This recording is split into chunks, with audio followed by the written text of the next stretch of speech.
Bonsoir à tous, merci de nous retrouver sur TV Sud pour le journal. Voici les titres de ce mardi 10 janvier, le deuxième jour du procès du meurtrier présumé de Fabien Vigne. Selon un échange de messages sur Internet, le coup de couteau aurait pu être prémédité. C'est l'un des 3 premiers bébés issus de la vitrification né en France. Léa a vu le jour grâce à cette nouvelle technique de fécondation in vitro au CHU de Montpellier. Le coup d'envoi les soldes, c'est demain, 8 h. Reportage sur les derniers préparatifs dans une zone commerciale à Nîmes. Et puis on terminera ce journal avec une exposition photo à Nîmes. Elle témoigne du quotidien des militaires de la 6e brigade légère blindée en Afghanistan. Le reportage dans ce journal. Le geste de David Prodhomme était-il prémédité? C'est ce que semble indiquer un échange sur la messagerie du meurtrier présumé de Fabien Vigne, ce qui donne une autre portée au coup de couteau qui a tué le jeune homme de 19 ans lors de la fête votive de Montarnot en août 2009. Compte rendu d'audience, Jean Brun. Hakim Korsan est sans emploi, sans profession et ne sait pas non plus où il habite. Il répond au président avec insolence, allant même parfois jusqu'à le tutoyer. Hakim est le meilleur ami de David Prodhomme, accusé du meurtre de Fabien Vigne lors de la fête votive de Montarnot, dans la nuit du 16 au 17 août 2009. Ce soir-là, ils sont ensemble à la fête, ils ont bu. Après le meurtre, ils seront interpellés ensemble. Relâché après son audition, il envoie des messages au meurtrier présumé sur sa messagerie MSN. Et même si Hakim refuse de le reconnaître, sous le feu des questions de la partie civile et de l'avocat général, il est bien obligé d'admettre être l'auteur de ce message terrible. Je le savais que tu voulais le tuer. Son surnom c'est Ako, et que sur la messagerie MSN de Dadou, donc de David Prodhomme, il y a des messages de ce garçon, Ako, et il y a un message extrêmement troublant où il raconte que Fabien Vigne est mort, non pas par accident, c'est pas, j'allais dire, des coups mortels, c'est véritablement une intention de tuer. Une intention qui pourrait peser lourd au moment où les jurés auront à délibérer. Pour la famille de Fabien, en revanche, la journée aura été très dure. En fait, quand mon fils est tombé dans un guet-apens, pour moi, je suis certain qu'il a été attendu et c'était un guet-apens. C'est plus un meurtre, c'est un assassinat. Et c'est ce qui est très grave parce que je peux vous dire qu'on vient de prendre encore un autre coup. C'est très grave.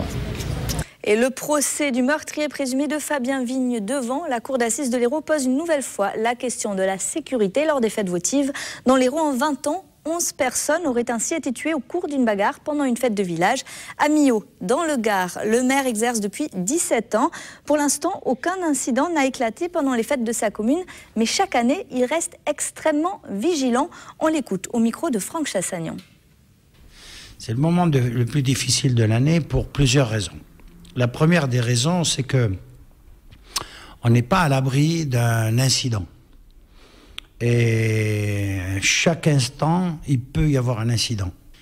C'est la raison pour laquelle je dis à mes jeunes, ne cherchez pas la provocation. Au contraire, éloignez-vous des provocateurs, essayez d'être assez souple dans vos relations.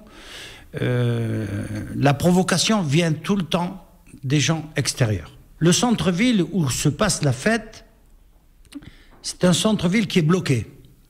Donc on ne peut pas y accéder en voiture, on ne peut pas faire de la provocation sans se faire prendre. Dès que ça chauffe un petit peu, le fait d'arrêter la musique, de monter sur la scène, et le chef d'orchestre de dire « Monsieur le maire va vous parler ».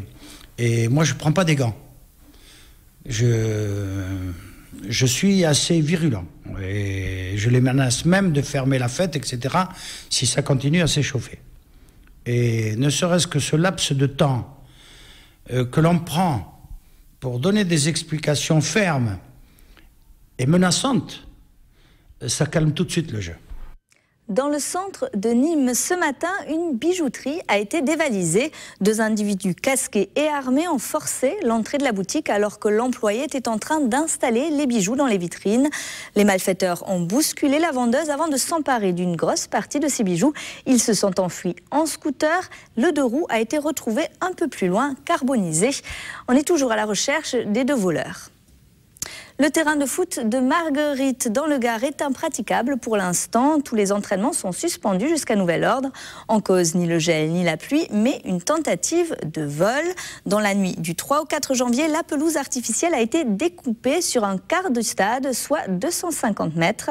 Même si les voleurs n'ont pas eu le temps d'emporter leur étonnant butin, le gazon synthétique est très abîmé et le maire de la commune plutôt indigné. Écoutez-le.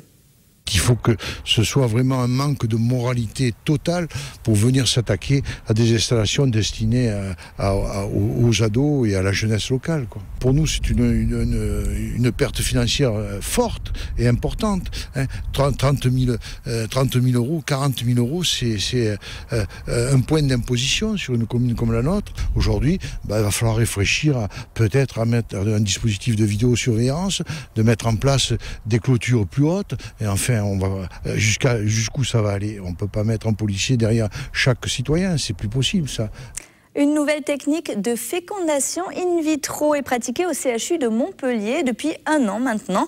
Avec la vitrification, les couples augmentent considérablement leurs chances d'avoir un bébé, comme Léa, l'un des 3 premiers bébés de France à être issu de cette congélation embryonnaire. Les détails avec Anthony Borloo. Voici Léa. Cette petite fille est le 3e enfant issu d'un embryon congelé par vitrification. Une nouvelle méthode de conservation utilisée par le professeur Amama et son équipe. Grâce à cette nouvelle technique, les chances pour Élodie et Ludovic d'avoir un enfant avaient doublé, passant de 1 chance sur 4 en moyenne à 1 sur 2. De quoi redonner de l'espoir à toutes les familles bénéficiant de l'assistance médicale à la procréation. C'est vraiment un grand bonheur, quoi, parce qu'on leur doit tout, hein, en gros. Parce que sans eux, on n'aurait jamais pu avoir un enfant, donc c'est sûr qu'on est vraiment heureux, quoi. Les embryons, formés lors de la fécondation in vitro, résistaient mal à l'ancienne méthode de congélation. Près d'1 sur 2 n'y survivait pas. Mais à présent, la quasi-totalité des embryons survit grâce à la congélation ultra rapide de la vitrification. Pour les patients, cela permet donc plusieurs tentatives d'insémination, tout en conservant un taux de réussite optimal. On peut leur garantir autant de succès après congélation rapide qu'après replacement frais. Donc ça change tout. Et ça change également, au lieu de replacer 2 embryons, de réinnovant, on peut replacer qu'un seul embryon. Par là, on va lutter par ce qu'on appelle les grossesses multiples, qui restent à l'heure actuelle un échec, 15% des grossesses gémellaires en France, alors que dans la nature, c'est 1%. Autre application, la conservation d'ovocytes ou ovules pour des patientes atteintes de maladies comme le cancer. Certains traitements suppriment en effet toute possibilité de devenir un jour parent. Mais grâce à la vitrification, elles conserveront ainsi toutes leurs chances de donner la vie. La préfecture du Gard vient de lancer un numéro unique pour les entreprises, un dispositif de soutien aux sociétés en difficulté initié par le gouvernement et décliné localement. Un conseiller renverra les entreprises en difficulté vers l'interlocuteur local le plus adapté, comme le détaille le préfet du Gard au micro de Nicolas Pinchino. L'idée, c'est de rassembler l'ensemble de ces acteurs, d'avoir un carnet d'adresses commun, de façon à savoir si un chef d'entreprise vient voir son banquier, mais lui demande qui pourrait me conseiller en matière de droit du travail, qu'on sache vers qui le diriger et non pas lui dire allez voir la direction ou lutter en question, là-bas vous verrez. L'idée, c'est vraiment d'accompagner le chef d'entreprise. Pour ce numéro unique d'aide aux entreprises, composez le 0810 00 12 10 et c'est un numéro Azur. À 7, les 3 ferries qui assurent la liaison vers le Maroc sont toujours à quai. Le 5 décembre, un premier navire avait été arrêté faute de passagers. Le 6 janvier, le Biladi puis le Marrakech ont été saisis en cause des factures impayées par l'armateur qui se monteraient à 3 millions d'euros. Les soldes d'hiver démarrent demain en Languedoc-Roussillon, comme dans une grande partie de la France. Coup d'envoi dès 8 h demain matin pour 5 semaines de petits prix. Et c'est très tôt ce matin que les commerçants ont commencé les derniers préparatifs. Reportage à Nîmes, Olivier Michel. À la veille de chaque période de solde, le rituel est immuable dans les commerces. L'heure est à l'étiquetage. Donc il y a 5500 pièces à solder, donc 5000 pièces à étiqueter.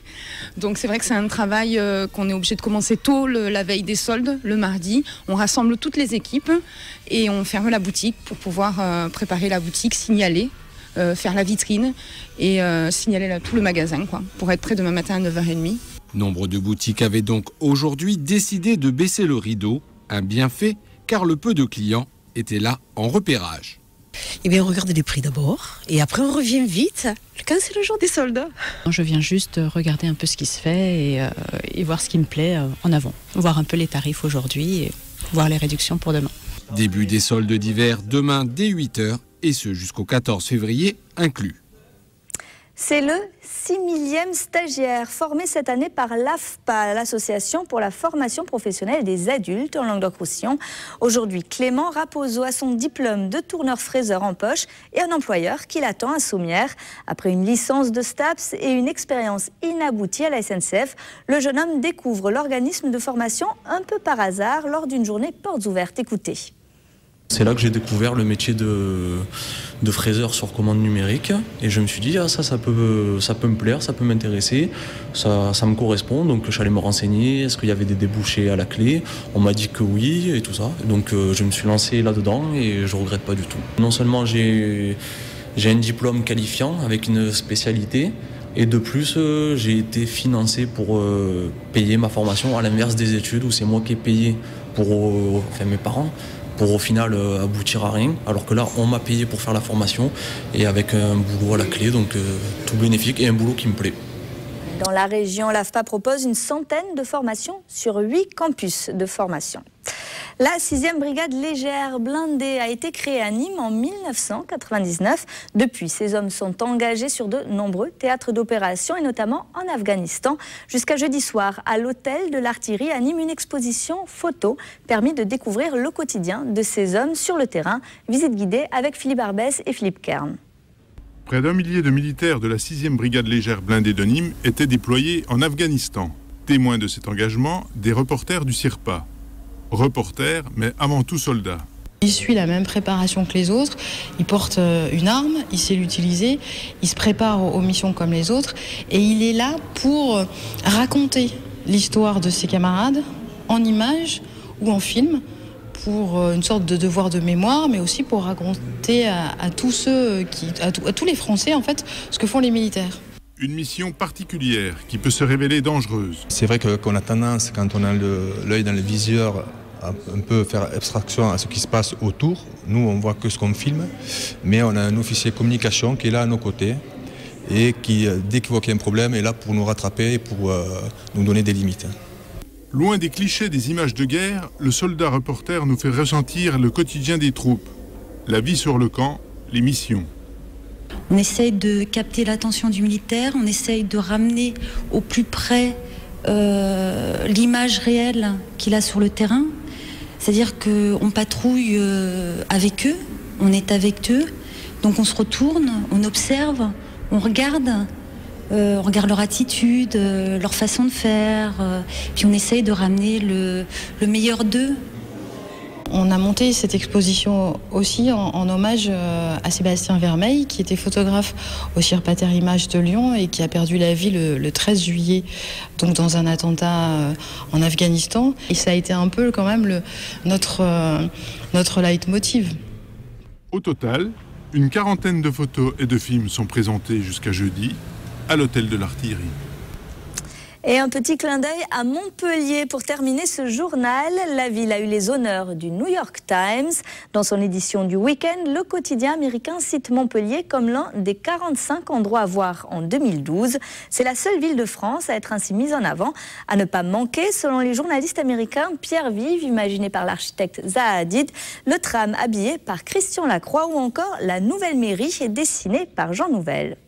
C'est la fin de ce journal. Merci de l'avoir suivi. Retour de l'actu sur TV Sud demain dès 12h30. Passez une excellente soirée. À demain.